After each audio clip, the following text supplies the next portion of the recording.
আমি যখন কোরআন তেলাওয়াত করি তখন আমার 2 বছরের বাচ্চা শিশু কোরআন স্পর্শ করে, এতে গুনাহ হবে কিনা? আমাদের বাসা বাড়িতে আমরা অনেক সময় কোরআন তেলাওয়াত করলে ছোট ছোট বাচ্চারা সেটা ধরতে চায়, হাতাতে চায়, স্পর্শ করতে চায়, তখন আমাদের করণীয় কি? এর উত্তর হলো, ছোট বাচ্চা যতক্ষণ পর্যন্ত প্রাপ্তবয়স্ক না হয়, বালেগ না হয়, ততক্ষণ পর্যন্ত কোরআনে কারীম ওযু ছাড়া যদি স্পর্শ করে তাদের গুনাহ হবে না, যেহেতু তারা নাবালেগ। নাবালেগ বাচ্চার কোনো গুনাহ নাই। নবী করিম সাল্লাল্লাহু আলাইহি ওয়াসাল্লাম বলেছেন, তিন ব্যক্তির কোনো ভুল বিচ্যুতি হলে সেটি লেখা হয় না। এর ভিতরে একটা হলো আস-সাবী, ছোট বাচ্চা, হাত্তা ইয়াবলুগা, বালেগ হওয়ার আগ পর্যন্ত তার কোনো অপরাধ বা গুনাহ লেখা হয় না। এজন্য ছোট বাচ্চা যদি কোরআন স্পর্শ করে ওযু ছাড়া তার গুনাহ হয় না। কিন্তু বাবা মায়ের কর্তব্য হলো যে 7 বছর বা তার বেশি বয়স হয়ে গেলে, মোটামুটি বুঝজ্ঞান হয়ে গেলে, ওযু শিখতে পারে, ওযু বুঝে এতটুকু যোগ্যতা হয়ে গেলে তাকে বুঝানো যে কোরআন স্পর্শ করবে তুমি ওযু সহকারে, বিনা ওযুতে কোরআন স্পর্শ করবে, এটা তাদেরকে শেখাতে হবে।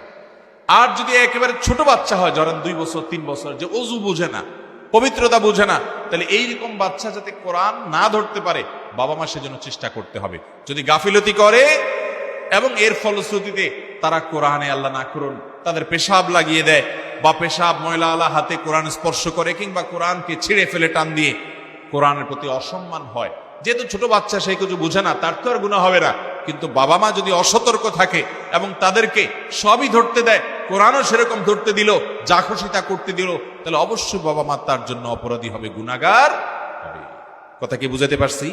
তাইলে কোরআন এটা বাচ্চাদেরকে ধরতে দেওয়া যাবে যদি তারা 6-7 বছর, 8 বছর, 9 বছর হয়ে যায়, কোরআন তেলাওয়াত তারা শেখার চেষ্টা করতেছে, বুঝে, তখনও তাদেরকে ওযু করে যেন তারা কোরআন তেলাওয়াত করে সেটা শেখাতে হবে এবং সেটা বোঝাতে হবে।